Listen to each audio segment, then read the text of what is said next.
with Z.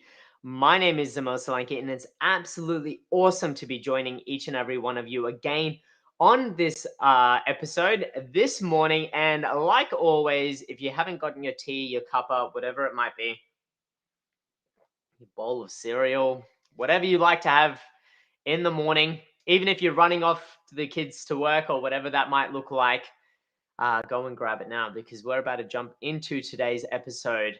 Now, I don't know if you follow sport, and you may not, but what we've seen recently is some of Australia's best athletes performing at their absolute peak. You know, we've seen some grand finals in rugby. We've seen amazing sport. We're seeing pretty much an Aussie athlete about to break the record for the number of times that somebody has crossed the English Channel.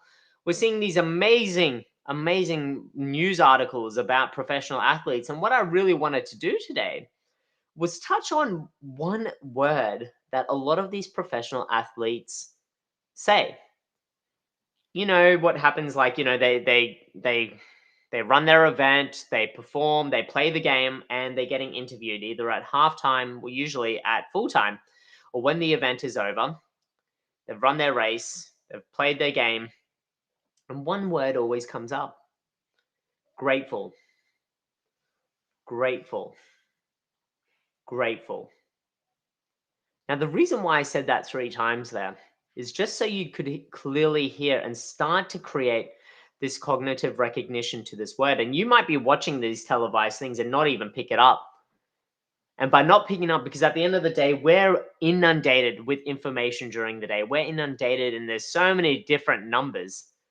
We're inundated by about over 3,000 pieces of information each day. Now, just think about that, you know, or with when we could actually quantify it in terms of bits of data, it's about 15 trillion bits of data each and every day. Now, when we're flooded by all of this messaging, what our brain does, our brain tells us, okay, what is important and what isn't. And as a result of that, we filter out the majority of that information. But the reason why I said grateful, grateful, grateful, those three times and three times again, is so that your brain starts to become aware of this word. And when you're watching these events, when you're watching these races, these games, start to pick it up and see the body language that they're starting to express. And the reason why why I'm making you aware of this, if you aren't already, is because you here are watching Tea with Z because you value health in some way, shape, or form. And I believe personally that each one of us on the planet values health. Because at the end of the day, if we didn't value health, then what are we on this earth for? Because without health, what do we have? But in order to value health, we need to understand one thing: what contributes to supporting that? What actually contributes us to allow us to say yes to having good health?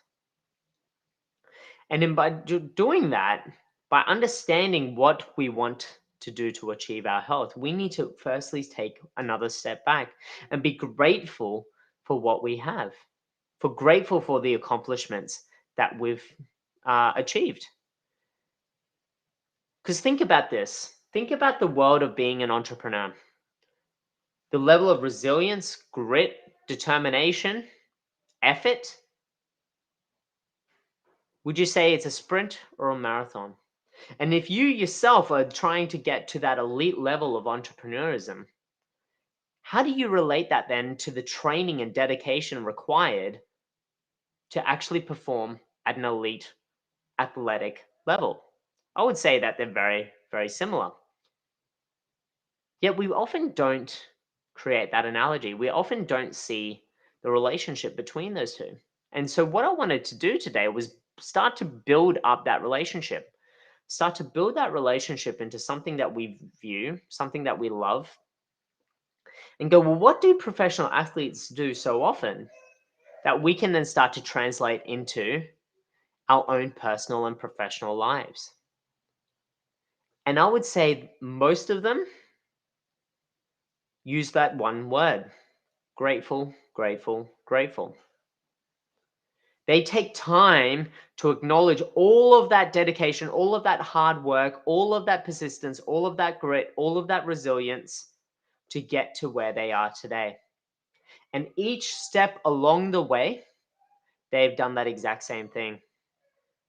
And so, my question to you is, what is something that you can be grateful for today? And how can we change our mindset to start picking up on these things a lot more frequently? And the easiest way is to start having a conversation, to start actually putting it in the forefront of our minds. If we could ask ourselves each and every day one thing that we are grateful for, and to express it, to actually go, today I am grateful for my loving family, having a job, being healthy,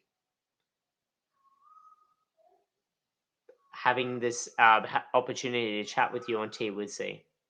Whatever it might be, for waking up in the morning. I'm grateful just to have woken up to this morning. Whatever, even if you believe it's so small, it's still something to be grateful for. And so how can we then translate that same sort of mindset along our own entrepreneurial journey within our workplace? Well, once again, it comes down to asking that question and building that level of awareness within our teams, within our leadership teams, within all of our talent, within our organization, within all of our departments. If we can spend literally 2 minutes a day acknowledging something that we can be grateful for, then that changes our fundamental mindset into all of the possibilities and opportunities the day might bring. It gives us time to reflect on what is important, but also empowers us with the resilience and grit to know that we're all doing it, doing each and everything for a bigger purpose. So gratitude, demonstrating gratitude. And when you look at all of the amazing resources that we have to us, and once again, paying massive respect to all of the amazing teachers. And yesterday we celebrated World Teachers Day. When we look at that, all of the knowledge and all of the teachings that we have to allow us to hit that level of peak performance and drive, we need to come back to being grateful for what we have today and being grateful for the path that we're about to travel to hit those peak performances, to hit that even greater levels of performance, to hit that elite stage, to hit that element of mastery. And so if we're asking these conversations each and every day, how do we do that? How do we do that? Well, you might run daily meetings with your team. You might run daily huddles, daily, whatever you want to call it, catch ups, get togethers, whatever it might look like. And start to frame this into that process. What can you be grateful for? Start to bring your team onto this journey. Because as health entrepreneurs, as people that value health, it's really important that we understand how lucky and how blessed we are to be able to even just do that, to help empower others along their own health entrepreneurial journey, to share our knowledge and our wisdom to help others along their own health journey, to help others see the value in their health. Because without it, what do we have? And so the power of that one word, grateful, grateful, grateful, can absolutely transform the game.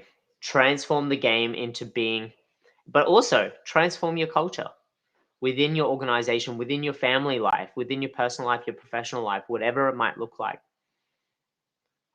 Because if we can take time to be grateful, then we also then translate that gratitude into exploring all of the opportunities that we can then progress to. that we can then leverage. Because if we know where we are and we're grateful for where we are, we're going to be grateful for where we're headed. And so that's my question to you today is how are you demonstrating gratitude along your own health entrepreneurial journey? And how are you empowering others to do the same? Journaling is an absolutely other amazing resource to demonstrate gratitude. And notice that I've said to demonstrate gratitude as well. It's not just about thinking about all the things that we're grateful for. It's about turning that into an action, whether it's verbal, whether it's written, whatever it might look like, whether it's an actual action, whatever that might look like. So that's my question for you today. How are you demonstrating gratitude? And one thing that I'm very grateful for is the amazing people in the Limitless Network, the amazing people that have joined this like-minded community of health entrepreneurs, people that value health. And if you haven't joined yet, there's the group there.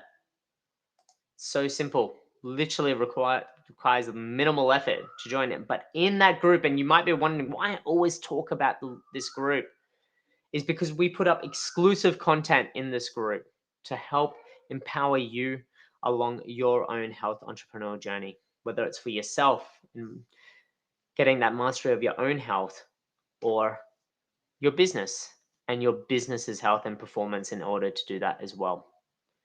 So that's it from me today. It's been an absolute pleasure jumping on with another episode of Tea with Z with you this morning. It's always a pleasure. Absolutely love it. And so that's it from me today. Tell me as well in the comments section below. I haven't mentioned that yet. Yeah, what are you grateful for today? Simple question. Post it up in the comment section below. What are you grateful for? And start to share that grateful journey with you, all of those around you. So that's it from me today. Have an amazing day. Stay safe, stay well, wherever you are in the world watching this episode. And I look forward to catching up with you again tomorrow on another episode of Tea with Z. Have an awesome day.